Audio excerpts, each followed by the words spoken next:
الحمد لله وحده والصلاة والسلام على من لا نبي بعده أما بعد فأعوذ بالله من الشيطان الرجيم رب اشرح لي صدري ويسر لي أمري واحلل عقدة من لساني يفقهوا قولي رب زدني علما سبحانك لا علم لنا إلا ما علمتنا إنك أنت العليم الحكيم۔ درس قرآن کے سلسلے میں ہم نے قرآن پاک کے اصول شروع کیے تھے، اور اس کے شروع میں ہم نے بتایا تھا کہ ہمارے یہ اصول 3 حصوں میں تقسیم ہیں۔ ایک اس میں مقدمہ ہے، دوسرے نمبر پر اس میں 3 مقاصد ہیں، تیسرے نمبر پر ایک تتمہ ہے۔ پھر مقدمے میں ہم نے بتایا تھا کہ مقدمے میں ہم 7 باتیں بیان کریں گے، جس میں سے ہم نے 2 باتیں پچھلے درسوں میں بیان کر دیں، ایک عظمت قرآن اور دوسرا آداب قرآن۔ آج ہم مقدمے کی تیسری بات بیان کریں گے، قرآن کریم کے نام۔ قرآن کریم کے بہت سے وصفی نام ہیں، اور یہ کثرت اسماء قرآن پاک کی شرافت پر دلالت کرتے ہیں، کیونکہ یہ قاعدہ ہے کہ کثرت اسماء یہ مسمى کی شرافت پر دلالت کرتے ہیں۔ قرآن پاک کے اتنے زیادہ نام، اس کی وجہ یہ ہے کہ قرآن پاک کی صفات اور کمالات بہت زیادہ ہیں۔ پھر یہ قرآن پاک کے نام کسی نے زیادہ ذکر کیے ہیں اور کسی نے کم، جیسا کہ امام رازی رحمہ اللہ نے اس کے 32 نام ذکر کیے ہیں، امام سیوطی رحمہ اللہ نے 50 نام ذکر کیے ہیں، قاضی ابو المعالی رحمہ اللہ نے 55 نام ذکر کیے ہیں، اور شیخ عبدالسلام رحمہ اللہ نے 75 نام ذکر کیے ہیں۔ ہم یہاں پر اس کے جو شیخ عبدالسلام رحمہ اللہ نے نام ذکر کیے ہیں 75، وہ تمام یہاں پہ ذکر کریں گے۔ جیسے کہ قرآن پاک کو کتاب کہا جاتا ہے، الکتاب، ذالک الکتاب لا ریب فیہ۔ اسی طرح ہدن بھی کہا جاتا ہے، ہدی للمتقین، سورہ بقرہ میں۔ مصدق بھی قرآن پاک کا نام ہے، مصدقا لما معکم۔ العلم سورہ بقرہ میں ہے، من بعد ما جاءک من العلم۔ یہ نام قرآن پاک میں 14 دفعہ آیا ہے، علم کا نام۔ قرآن پاک کے بعض نام ایسے ہیں جو بار بار ذکر کیے جاتے ہیں، تو العلم یہ 14 دفعہ ذکر ہے۔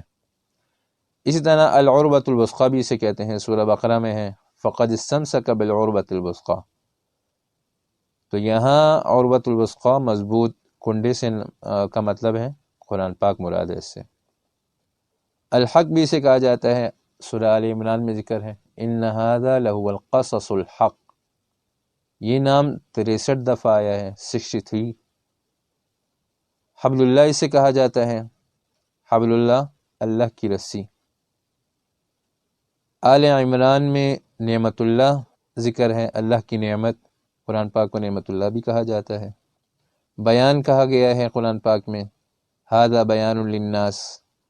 منادی کہا گیا ہے، آواز دینے والا، دعوت دینے والا، تو قرآن پاک کو منادی کہا گیا ہے۔ ایمان کہا گیا ہے۔ یہ دونوں نام آل عمران میں مذکور ہیں، ایک ہی آیت میں، انا سمعنا منادیا ینادی للایمان۔ تو قرآن پاک میں بعض الفاظ ایسے ہیں کہ جن کی مختلف توجیہات ہوتی ہیں، ایک توجیہ میں ایک مطلب ہوتا ہے، دوسری توجیہ میں دوسرا مطلب ہوتا ہے۔ تو اس آیت میں انا سمعنا منادیا ینادی للایمان، تو ایک توجیہ کے مطابق منادی سے مراد قرآن کریم ہے، اور ایمان سے مراد توحید ہے، یعنی یہ قرآن کریم جو ہے وہ توحید کی دعوت دیتا ہے۔ دوسری توجیہ یہ ہے کہ منادی سے مراد پیغمبر ہیں، اور ایمان سے مراد قرآن ہے، یعنی یہ پیغمبر یہ دعوت دیتے ہیں قرآن کی طرف بلاتے ہیں۔ 12ویں نمبر پر برہان کہا گیا ہے اس قرآن کو، ایک نام برہان ہے، سورہ نساء میں ہے، قد جاءکم برہان من ربکم۔ نور کہا گیا ہے، روشنی، سورہ نساء میں ہے، وَأَنزَلْنَا إِلَيْكُمْ نُورًا مُبِينًا، کہ جو اندھیروں سے روشنی کی طرف نکالنے والا ہو۔ تو قرآن پاک نور ہے، شرک و بدعت اور کفر کے اندھیروں سے نکال کر توحید کی روشنی میں کھڑا کر دیتا ہے، تو نوری سے کہا گیا ہے۔ مہیمن کہا گیا ہے، نگہبان، وَمُهَيْمِنًا عَلَيْهِ، سورۃ المائدہ میں ہے، یعنی پچھلی کتابوں پر نگہبان ہے۔ ذکر نصیحت کہا گیا ہے، سورۃ الانعام میں ہے ان هو الا ذکر للعالمین، نصیحت ہے تمام عالموں کے لیے۔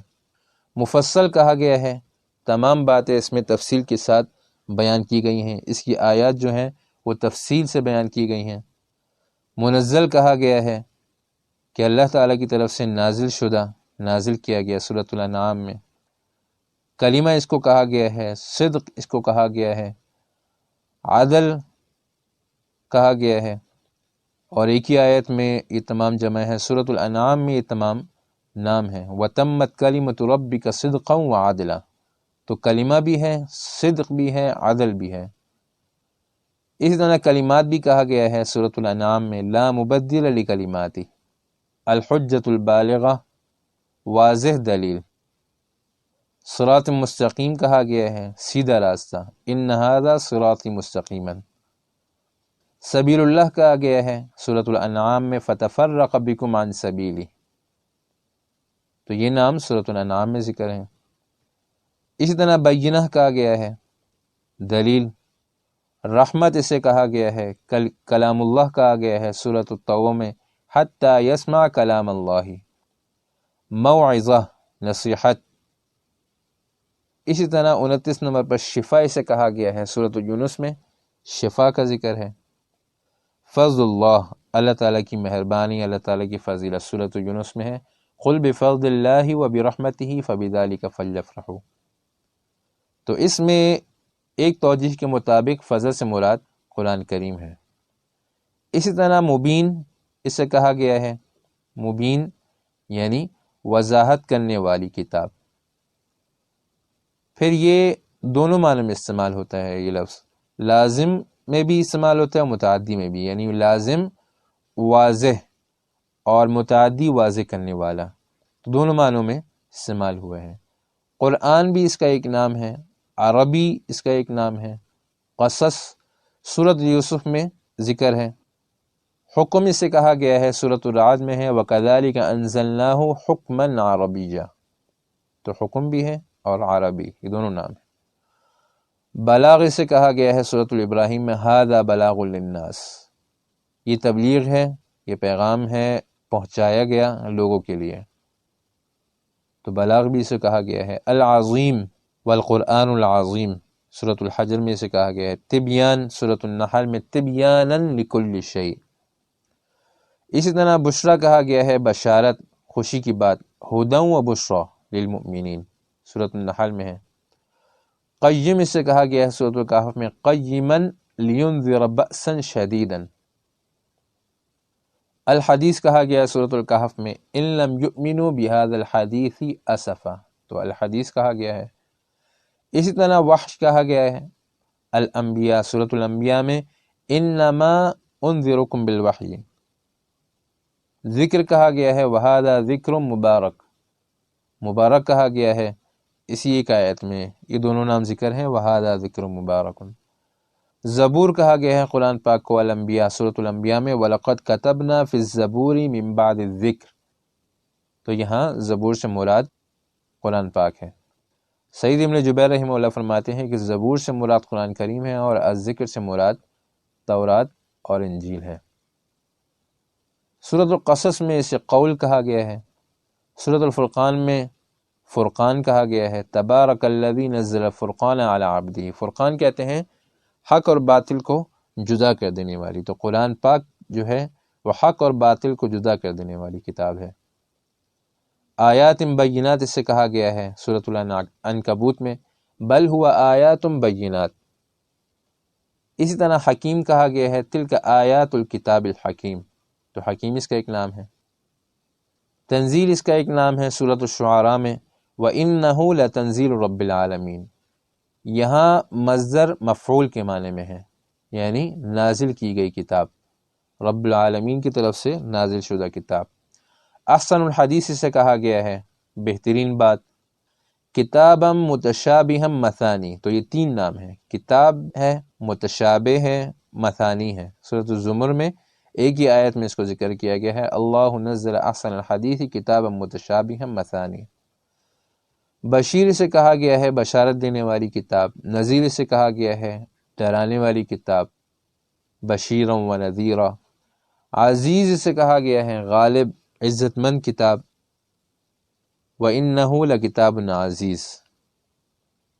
روح اسے کہا گیا ہے سورۃ الشورى میں وَكَذَلِكَ أَوْحَيْنَا إِلَيْكَ رُوحًا مِّنْ أَمْرِنَا۔ تو روح اسے کہا گیا ہے جس طرح بدن کے لیے روح ضروری ہوتی ہے کہ بدن میں روح کے ذریعے طاقت پہنچتی ہے، تو اسی طرح قرآن پاک بھی روح ہے، یعنی دلوں کی روح ہے، اس کے ذریعے دل زندہ ہوتے ہیں۔ علی اسے کہا گیا ہے سورۃ الزخرف میں وَإِنَّهُ فِي أُمِّ الْكِتَابِ لَدَيْنَا لَعَلِيٌّ حَكِيمٌ۔ لَعَلِيٌّ حَكِيم تو علی اس کا ایک نام ہے۔ بصائر کہا گیا ہے هَذَا بَصَائِرُ لِلنَّاسِ۔ میزان کہا گیا ہے اللہ الذی انزل الکتاب بالحق والمیزان۔ تو میزان کا کام یہ ہوتا ہے، میزان کہتے ہیں ترازو کو، کہ جس سے ہلکا اور بھاری پتہ چلتا ہے۔ تو قرآن پاک بھی ایسی کتاب ہے جو کہ ہلکے اور بھاری کا فرق کرتی ہے، حق اور باطل کی پہچان اس سے ہوتی ہے۔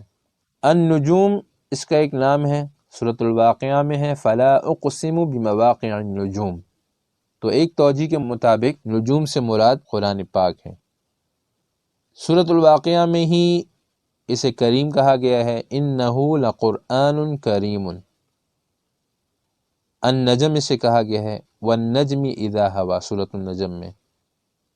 تو ایک مشہور معنی اس کا یہ ہے کہ والنجم قسم ہے ستارے کی کہ جب وہ گرے، اور ایک توجیہ کے مطابق اس کا معنی ہے نجم کا قرآن پاک، قسم ہے قرآن پاک کی کہ جب وہ نازل ہوا۔ تو ایک توجیہ کے مطابق اس کا مطلب ہے قرآن پاک۔ حکمت اس سے کہا گیا ہے حکمت بالغۃ۔ امر اس سے کہا گیا ہے ذالک امر اللہ، سورۃ طلاق میں جیسے ہے، امر اللہ تعالیٰ کا حکم ہے۔ عجب کہا گیا ہے سورۃ الجن میں انا سمعنا قرآنا عجبا۔ تو عجب قرآن پاک کا ایک نام ہے۔ تذکرہ سورۃ المدثر میں ہے وَإِنَّهُ لَتَذْكِرَةٌ۔ نبأ عظیم بڑی خبر کہا گیا ہے عما یتساءلون عن النبأ العظیم۔ صحف کہا گیا ہے، مکرم کہا گیا ہے، مرفوعہ کہا گیا ہے، مطہرہ کہا گیا ہے۔ تو یہ چاروں نام قرآن پاک کی ایک ہی آیت میں ہے سورۃ العبس میں۔ اسی طرح مجید کہا گیا ہے، عزت والی کتاب بل ہوا قرآن مجید۔ فصل اسے کہا گیا ہے فیصلہ کرنے والی کتاب انہ لقول فصل۔ اور اسی طرح آخری نام کوثر ذکر کیا گیا ہے انا اعطیناک الکوثر۔ تو کوثر اس کو کہا گیا ہے۔ ایک توجیہ کے مطابق کوثر سے مراد حوض کوثر ہے، اور دوسری توجیہ کے مطابق اس کا مطلب ہے قرآن پاک۔ تو اللہ تعالیٰ نے فرمایا کہ ہم نے دیا ہے آپ کو قرآن پاک۔ تو یہ تمام نام قرآن پاک کے صفاتی نام ہیں، جیسے کہ ہم نے پہلے بھی بیان کیا کہ ان میں سے بعضی نام مکرر ذکر ہیں، یعنی بار بار آتے ہیں، جیسے کہ علم بار بار ذکر ہے، اور بہت سے نام اس کے بار بار ذکر ہیں۔ تو یہ قرآن پاک کے متعدد نام ہم نے پہلے بھی بتایا کہ کس وجہ سے ہیں، کیونکہ یہ قاعدہ ہے کہ جو چیز جتنی شرافت والی اور اہمیت والی کمالات والی ہوتی ہے تو اس کے نام اتنے ہی ہوتے ہیں۔ کثرت اسماء دلالت کرتی ہے شرافت مسمى پر۔ تو قرآن پاک یہ بہت سے کمالات والی صفات والی کتاب ہے، اسی وجہ سے اس کے صفاتی نام بہت زیادہ ہیں۔ تو یہ ہم نے مقدمے کی تیسری بات قرآن پاک کے نام ذکر کیے، اسماء القرآن۔